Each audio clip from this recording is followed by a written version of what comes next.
أعوذ بالله من الشيطان الرجيم بسم الله الرحمن الرحيم আসসালামু আলাইকুম ওয়া রাহমাতুল্লাহ।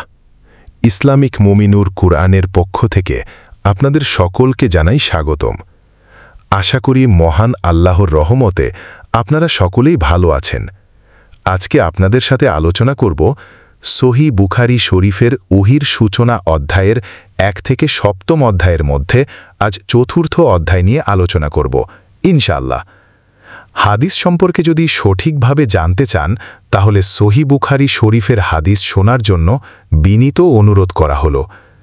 এই হাদিস বলা বা শোনার ক্ষেত্রে ভুলভ্রান্তি হলে সকলেই ক্ষমাস্বরূপ দৃষ্টিতে দেখবেন ইনশাআল্লাহ। সর্বপ্রথম মহান আল্লাহর নাম স্মরণ করে ভিডিও শুরু করছি।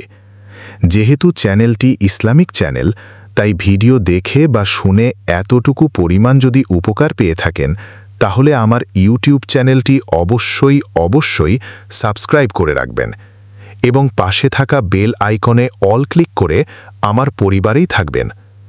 আর যারা এই ভিডিওটি ফেসবুক পেজ থেকে দেখছেন তারা ফলো করে রাখবেন, লাইক, কমেন্ট এবং বন্ধুদের সাথে শেয়ার করে রাখবেন, যাতে করে গুরুত্বপূর্ণ ভিডিওগুলো সকলেই দেখতে পায়। মূল ভিডিও শুরু করা যাক।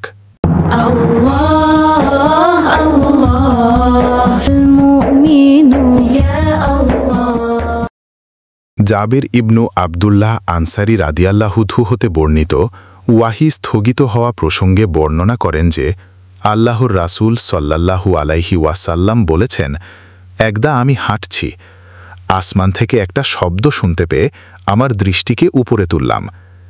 দেখলাম সেই ফেরেশতা যিনি হেরা গুহায় আমার নিকট এসেছিলেন আসমান ও জমিনের মাঝে একটি আসনে উপবিষ্ট। এতে আমি শঙ্কিত হলাম। অবিলম্বে আমি ফিরে এসে বললাম, আমাকে চাদর দ্বারা আবৃত কর, আমাকে চাদর দ্বারা আবৃত কর। অতঃপর আল্লাহ তাআলা অবতীর্ণ করলেন, হে বস্ত্রাবৃত রসূল, উঠুন, সতর্ক করুন আর আপনার রবের শ্রেষ্ঠত্ব ঘোষণা করুন এবং স্বীয় পরিধেয় বস্ত্র পবিত্র রাখুন। 5 এবং অপবিত্রতা থেকে দূরে থাকুন। সূরা মুদ্দাসসির 74:1-5। অতঃপর ওয়াহি পুরোদমে ধারাবাহিক অবতীর্ণ হতে লাগল। আবদুল্লাহ ইবনু ইউসুফ ও আবু সালেহ রুমাতুল্লাহ একই রকম বর্ণনা করেছেন।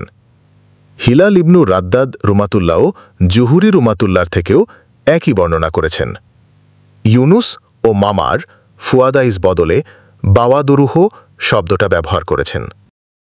এ ধরনের নতুন নতুন ভিডিও পেতে চ্যানেলটি সাবস্ক্রাইব করে রাখুন, লাইক করুন, কমেন্ট করুন এবং বন্ধুদের সাথে শেয়ার করে রাখুন।